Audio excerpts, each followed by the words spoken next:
కాంగ్రెస్ ప్రభుత్వంతో పొత్తు అంటూనే సిపిఐ తిరుగుబాటు చేస్తుందా? ప్రజా సమస్యల పరిష్కారం కోసం అంటూ అధికార పార్టీని ఇరకాటంలోకి నెడుతుందా? లేక ఆ జిల్లాలో బీఆర్ఎస్ నేత మెప్పు కోసం ఇలా చేస్తుందా? రాష్ట్రంలో ప్రభుత్వానికి వ్యతిరేకంగా ఎక్కడా కూడా సిపిఐ పార్టీ నిరసనలు తెలపడం లేదు.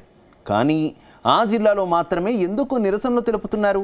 సిపిఐ రాష్ట్ర కార్యదర్శి, పైగా ఆ పార్టీకి ఉన్న ఒకే ఒక్క ఎమ్మెల్యే అయిన ఆ జిల్లాలో నిరసనలు జరగడం పట్ల పొత్తుపై అనుమానాలు వ్యక్తమవుతున్నాయా?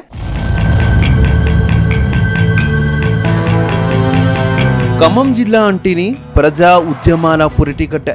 నిత్యం ఏదో ఒక సమస్యల పేరుతో కమ్యూనిస్టులు రోడ్డెక్కుతారు. కానీ గత అసెంబ్లీ ఎన్నికల్లో కాంగ్రెస్తో సిపిఐ పార్టీ పొత్తు పెట్టుకున్నాక నిరసనల ఊసేలేదు. అటు ఆ పార్టీ రాష్ట్ర కార్యదర్శిగా ఉన్న కోనంనేని సాంబశివరావు ప్రభుత్వంతో సన్నిహిత సంబంధాలే నడిపిస్తున్నారు. ప్రస్తుతం ఆయన కొత్తగూడెం ఎమ్మెల్యేగా ఉన్నారు. పొత్తు ధర్మంలో భాగంగా ప్రభుత్వం తీసుకునే ప్రతి నిర్ణయానికి మద్దతు కూడా తెలుపుతున్నారు. ఇక చాలా జిల్లాల్లో రెండు పార్టీల మధ్య పొత్తు సాఫీగా సాగుతోంది. కానీ ఖమ్మం జిల్లాలో మాత్రం సీన్ రివర్స్ అవుతోంది. ఈ జిల్లాలో ప్రభుత్వానికి వ్యతిరేకంగా కమ్యూనిస్టులు రోడ్డెక్కుతుండడం ఇప్పుడు చర్చనీయాంశంగా మారింది.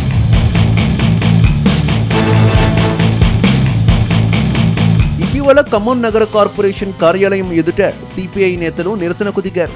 నగరంలో నెలకొన్న పలు సమస్యలతో పాటు ప్రభుత్వ సంక్షేమ పథకాలు ప్రజలకు అందించడంలో విఫలమైనట్టు ఆరోపిస్తూ నిరసన చేపట్టారు. ఒక దశలో కార్యాలయం గేట్లు తోసుకొని లోపలికి వెళ్లే ప్రయత్నం చేశారు. కానీ ఈ క్రమంలో పోలీసులు వారికి మధ్య తీవ్ర తోపులాట జరిగింది. ఉన్నట్టుండి ప్రభుత్వంపై సిపిఐ తిరుగుబాటు చేయడం పట్ల అనేక అనుమానాలు వస్తున్నాయి. రెండు పార్టీల మధ్య పొత్తు చెడిందా అన్న టాక్ వినిపిస్తోంది.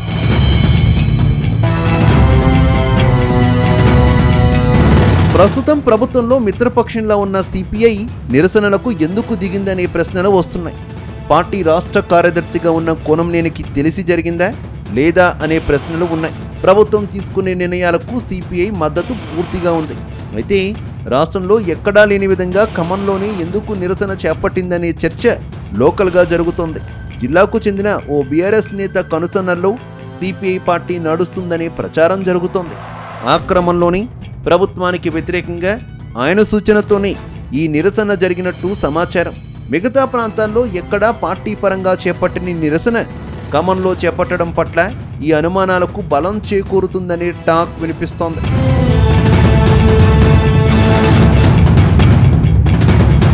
మొత్తానికి ఖమ్మం జిల్లాలో తమ సత్తా చాటడం కోసమే సిపిఐ ఈ తరహా కార్యక్రమాలకు దిగుతోందన్న వాదన కూడా వినిపిస్తోంది.